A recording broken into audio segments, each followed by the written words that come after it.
The fact that the proposal for a meeting, unexpectedly made by US President Donald Trump to Russian leader Vladimir Putin, to put it mildly, will not inspire some Washington politicians. It was obvious from the outset.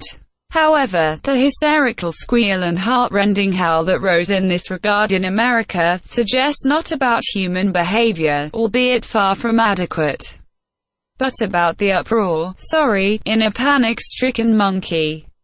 The fact that the proposal for a meeting, unexpectedly made by US President Donald Trump to Russian leader Vladimir Putin, to put it mildly, will not inspire some Washington politicians, it was obvious from the outset.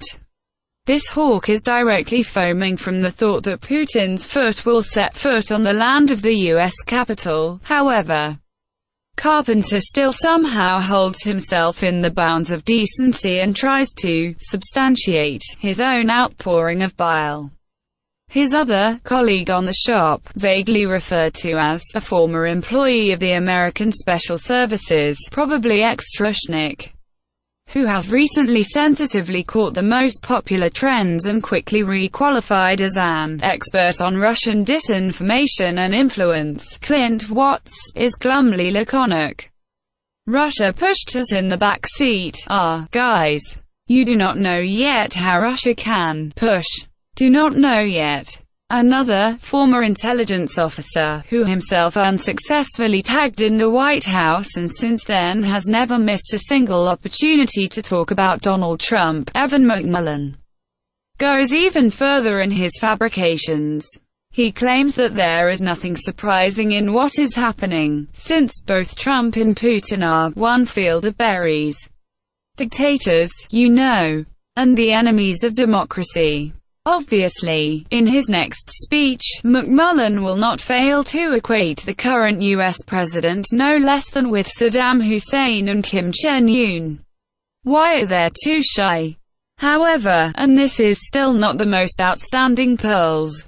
For example, Aaron David Miller, a researcher at the Woodrow Wilson Center, an analyst at CNN, that is, by definition, pet Trump and his big, sympathetic, in his rage, comes to what he calls the White House, a crib.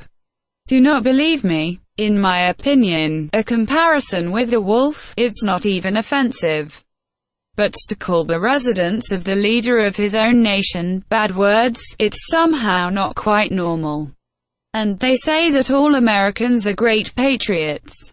However, some people are already ready to stand on the way of Putin to this, as the main shed. As usual, the main potential instigators of possible lasciviousness and unrest are not even politicians, but representatives of the local intelligentsia. Friends, if Putin comes to Washington, we will block the city. That's all. The city will be blocked by us. This is not some local political outcast, but the lecturer of Columbia University Tom Watson. And there, you see, the school teachers will also catch up, that's all. Pipe is a matter. On the one hand, reading it all is just ridiculous. And on the other, in truth, you feel proud for your own president. Yes. He alone is afraid of America more than all our missiles and submarines combined. That's the same. Do not forget to subscribe to our channel.